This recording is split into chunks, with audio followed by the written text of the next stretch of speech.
next guest is here to give us some advice on how we can protect our home. We have against street thugs. And please welcome the chairman of West Coast Detectives, Philip W. Little. Hello, Philip. Hello, Steve. Good to see you. Thank you. Okay, it's very easy for people to get paranoid. Boy, if you've been reading the headlines the last couple of months, things seem to be worse than ever out in the street. It's not so much fear in our home, which we've had, it's fear in the streets. Yes, I think it's both. And we don't talk about these things to scare people. We talk about these things so that people can learn how not to be a victim. And we find that people are victims many times because they're not aware. They're not paying attention? Well, but they're not aware of the little things to do. There was an article in the paper yesterday, in the Valley paper, which highlights exactly what we're going to talk about here today, and it talked about women going and training for defense. But one of the incidents that happened in the Valley was a man hiding under a car and was waiting for the woman when she came up to her car. And then he came out underneath the car, waited for her to unlock the door.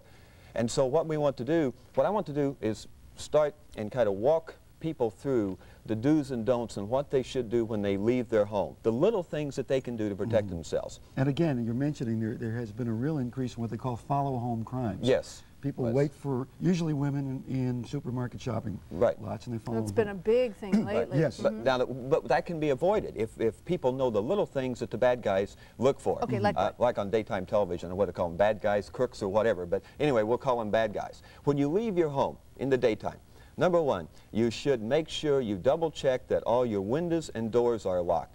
85% of the home break-ins come because a window or door are left open. Simple little things. Now, when you leave the house at nighttime, leave a light on, or if you're going to be gone in the evening, get one of these timers that turns the light on in different rooms. Should you leave the television on? Yes, in the daytime you should leave a television or radio. Leave some noise on so people think that someone is home. You know what, too, when I leave the house, I always look for any strange cars that are parked outside my door or in my neighborhood. You're or alert. Around the house. Right. I always do. And when the car is parked, before I get in it, I always look in the back seats. That's to make sure no one's That's in. right. And you've been well trained and versed. And those I lived in New York. Preventing things. Now, when they're talking about leaving lights on at night, a lot of people don't even think about this, but I had a place in the mountains that I wouldn't go to for months. And I had these lights on that would come on at night, different rooms, and like off in the bedroom at 10. My house was never broken into up there. Everybody else's around me was. And it cost me a few cents a month to run those lights on. That's simple. Then when you leave and get in your car, if you've got an extra car, don't leave it parked on the street. Leave it parked in the driveway, so they think someone is home. And then as you're driving that car, the first thing you do, get in that car, lock your doors. So many crimes are committed, particularly on women, because they didn't lock their doors. And then as you're driving down, be alert, as you said, Christine, be alert to those to stop signs for cars near your home. And as you're approaching parking lots, what we've found from studies, what we've done, we've gone out and made studies of these crime areas and of people and watched them. And when people will pull up and how they park in a parking lot, don't park in a desolate, isolated area. Park up near where you can get close to the building. Don't park behind a van. Don't park in places where you can't be seen from the store, even if you have to drive a little further or if you have to drive around. And then as you get out and walk into the store, leave your extra jewelry at home. Don't wear extra gold and diamonds. Now, what we have found that people are waiting in the stores and they watch. They're looking for women, particularly women that are wearing a lot of gold, a lot of diamonds, driving nice cars. Driving expensive cars. Yeah, and pulling out a lot of money or credit cards. They follow them home or they get them out in the parking lot. Now, if you're just alert to these little things, you're going to head off a lot of problems. What do you have here for us? We have some things. One thing, after the show I was on in July, we had so many calls. We had hundreds of calls from people that will watch your show and ask about this item particularly. And this is a home discriminator, which you can put in rooms and move it around. It makes that noise when you're gone. And there's a special price reduction on this to under $100 now. So if people call the hotline, we'll tell them how they can get this. What does it do? It sets off all kinds of noise if someone comes in your house. I don't have it on here now, but it makes loud siren noise. It scares people off. So this is something that people can get. Now, another thing, when we were on in December, we had the car theft problem with a couple of the ladies here.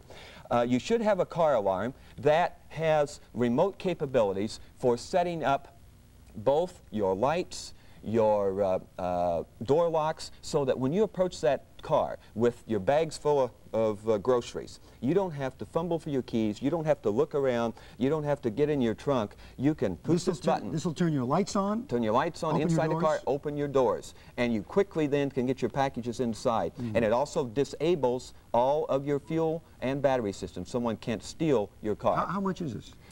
It runs anywhere from $400 to $500 depending on the make.